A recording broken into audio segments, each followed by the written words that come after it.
kawan, gimana kabarnya hari ini? Jangan lupa tersenyum ya. Kali ini kita akan bahas kelanjutan keseruan dari cerita di chapter sebelumnya.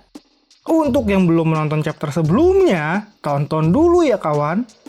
Oh ya, terima kasih untuk kalian sudah menonton video di channel Melody Cerita. Untuk membuat channel ini berkembang, jangan lupa like dan subscribe-nya ya kawan.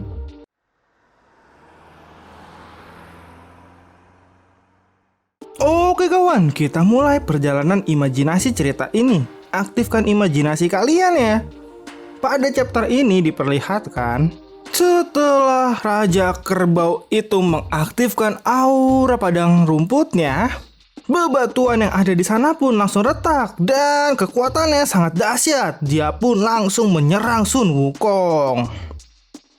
Sun Wukong pun hanya bisa menghindarinya dan menangkis serangan itu. Dia masih ragu untuk menyerang New Moraine. Tapi siluman kerbau itu pun tetap saja menyerang Sun Wukong dengan tusukan kerbaunya. Sun Wukong pun akhirnya kesal dan memukul kepalanya. Serangan itu pun mengenai siluman parasit yang mempengaruhi adik kerbau. Siluman parasit itu berkata kalau sebenarnya dirinya tidak mungkin menghadapi Dewa Suci Sun Wukong. Tapi dengan bantuan siluman kerbau, dia bisa menandingi Sun Wukong bahkan mengalahkannya.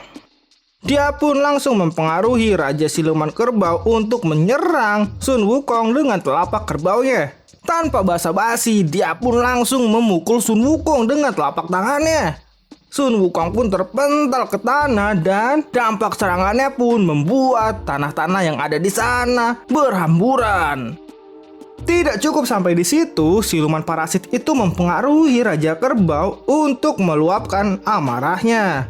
Musuh yang paling dia benci adalah Sun Wukong, jadi dia harus membunuh Sun Wukong. Seketika siluman kerbau itu pun langsung mengaktifkan aura kebenciannya, sehingga saat ini kekuatannya pun meningkat. Sun Wukong yang melihat itu pun tidak memiliki pilihan lain selain melawan adik kerbau. Sun Wukong pun kesal dan langsung loncat untuk memukul siluman kerbau itu. Namun sayangnya pukulannya bisa ditangkis siluman kerbau. Lalu cerita pun dibawa ke jalur iblis, di mana di sana Tan Sanzang sedang bertarung dengan Raja Istana Selatan.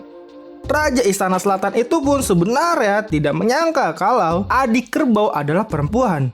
Dan jika benar, maka dia akan senang sekali karena saat ini adik kerbau itu sudah memakan buah parasit miliknya. Dan saat ini Raja Istana Selatan pun ingin kabur meninggalkan mereka. Dia mengambil harta uniknya lagi dan mengaktifkannya.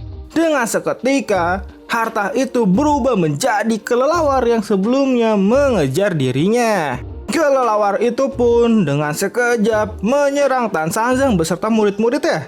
Terlihat Tan Sanzang, Wu Jing, dan Baji bertarung dengan siluman kelelawar itu. Sedangkan Raja Selatan sangat bangga karena dirinya bisa mengendalikan siluman rendahan. Dan dia selalu punya siasat lain dalam melakukan apapun. Dia pun dengan cepat langsung berbalik badan dan berlari serta meloncat. Namun sayangnya, saat dia ingin kembali ke Istana Langit untuk mencari cara menghadapi mereka, dia pun terjebak. Ya, sayangnya dia terjebak di jaring tak kasat mata milik siluman laba-laba. Semua badannya pun sekarang sudah terlilit jaring-jaring itu.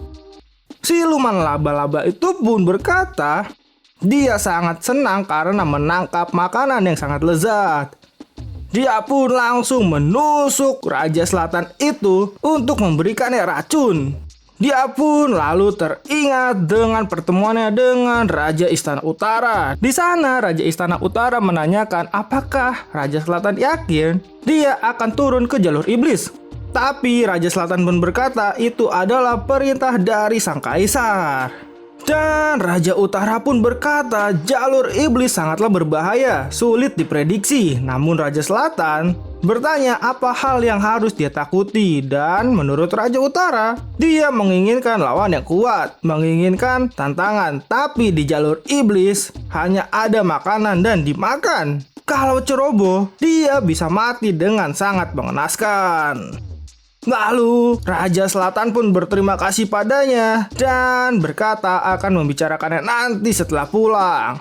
Dan cerita pun dibawa ke saat ini, di mana Raja Selatan terlihat sangat menyesal. Namun sayangnya sekarang tubuhnya sudah dililit dengan jaring-jaring milik siluman laba-laba. Lalu dengan seketika kelelawar-kelelawar itu pun selesai menyerang Tan Sanzang beserta murid-muridnya. Dan terlihat Tan Sanzang pun merasa siluman laba-laba itu sangat mirip, tapi bukan yang dia kenal. Lalu siluman laba-laba itu berkata, akhirnya dia bisa bertemu setelah bertahun-tahun lamanya. Dulu, Tan Sanzang pernah mengalahkan siluman laba-laba di jalur iblis. Dan saat dikalahkan, saat itu perut dari siluman laba-laba itu pecah dan mengeluarkan laba-laba kecil yang sangat banyak. Sun Wukong pun saat itu bertanya apakah dia harus membunuh laba-laba kecil itu. Namun menurut Tan Sanzang itu tidak perlu, karena keberadaan semua makhluk memiliki alasan. Karena sarang itu pun juga mau roboh, jadi mereka semua memutuskan untuk lari meninggalkannya. Lalu cerita pun dibawa ke saat ini. Di sana diperlihatkan nama siluman laba-laba itu adalah Baisi. Dia laba-laba kecil yang dulu. Lalu cerita pun dibawa ke sisi Yihu. Yihu pun terlihat sedang mengamati sekitarnya, karena di depannya tidak ada jalan lain selain laut yang sangat besar. Dan Xiao Yu pun berkata sebenarnya itu bukan laut, itu adalah sungai hitam. Setelah melewatinya adalah daratan seberang. Daratan seberang adalah tujuan mereka. Lalu tiba-tiba datanglah Bailong mengagetkan mereka semua. Kedatangan Bailong langsung memukul Yihu. Mereka berdua pun akhirnya terguling-guling jatuh. Bailong terus saja memukul Yihu dan Yihu tidak mau tinggal diam. Dia menendang Bailong hingga terpental. Lalu Bailong pun berkata, dulu pernah mencoba bekerja sama dengan Yihu. Waktu itu Xiao Yu yang memutuskan untuk mengampuninya, tapi Yihu lupa pernah bersumpah untuk melindungi Xiao Yu.